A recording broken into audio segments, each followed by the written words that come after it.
வணக்கம், this is box office show. இந்த வாரம் என்னென்ன படங்கள் வந்திருக்கு, அந்த படத்துக்கான ரிவ்யூ என்ன அப்படின்றத அந்த ஷோல பார்க்க போறோம். வாங்க வீடியோக்குள்ள போலாம்.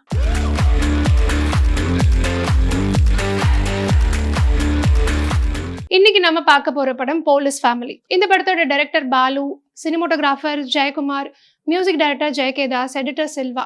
இந்த படத்துல முக்கியமான கதாபாத்திரங்கள் பண்ணியிருக்கிறது வந்து சரவணன், காதல் சுகுமாரன், நிஷா மற்றும் ராஜமலை சுவாமி. படத்தோட கதை என்னன்னா, சமீபத்துல மலையாளத்துல நாயட் அப்படின்னு ஒரு படம் வந்திருக்கும். கிட்டத்தட்ட அதே மாதிரி சாயல தான் ட்ரீட் பண்ணியிருப்பாங்க. அந்த படம் ரொம்ப விறுவிறுப்பா இன்ட்ரெஸ்டிங்கா போயிருக்கும். அதே மாதிரி இதை கொண்டுட்டு வர ட்ரை பண்ணியிருப்பாங்க. இதுல என்னன்னா, போலீஸ் தரப்புல என்னென்ன நியாயங்கள் இருக்கு அப்படின்றத கொஞ்சம் அதிகமா எடுத்து காமிச்சிருப்பாங்க. படம் எப்படி ஸ்டார்ட் ஆகுதுன்னா, ஒரு பையனை வந்து ட்ரக்ஸ் கேஸ்ல வந்து பிடிச்சி லாக்அப்ல ஒரு அடி வெளுத்து வாங்கியிருப்பாங்க. டக்குன்னு மயங்கி போயிடுவான். ஸோ இந்த 4 போலீஸும் என்ன பண்ணுவாங்கன்னா, இவனை எப்படியாவது கொண்டு போய் ஒரு இடத்துல போட்டுருவான். ஏன்னா லாக்அப் டெத் அப்படின்றது ரொம்ப சீரியஸான விஷயம் இல்லையா? அதனால அவனை எங்கேயா கொண்டு போய் போட்டுடலாம் அப்படின்னு சொல்லிட்டு ரேண்டமா ஒரு காட்டுக்குள்ள கொண்டு போய் விட்டுருவாங்க. அவன் அப்போ உயிரோட தான் இருப்பான். ஆனால் அதுக்கப்புறம் யாராலையோ கொல்லப்பட்டிருப்பான். அடுத்த நாள் வந்து செத்துருப்பான். இந்த செத்து போன பையன் யாருன்னு பார்த்தீங்கன்னா, மதுரையிலேயே ஒரு பெரிய தாதா இருப்பாரு. அதான் பருத்து வீரன் சரவணன் தான் அந்த கேரக்டர் பண்ணியிருப்பாரு. அந்த தாதாவோட பையனை தான் கொண்டுட்டு இருப்பாங்க. அந்த விஷயம் அவங்களுக்கு தெரியாது.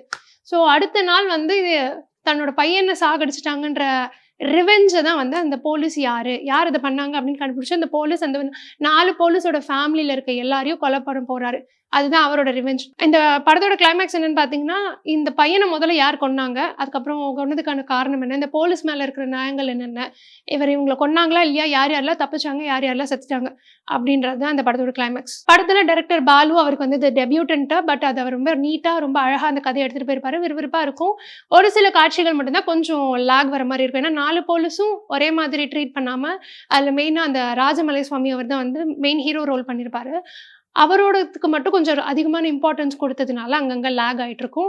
மற்றபடி சினிமோட்டோகிராஃபி, ஃபைட் சீக்வன்ஸ்ல எல்லாம் ரொம்ப நல்லா எடுத்திருக்காங்க.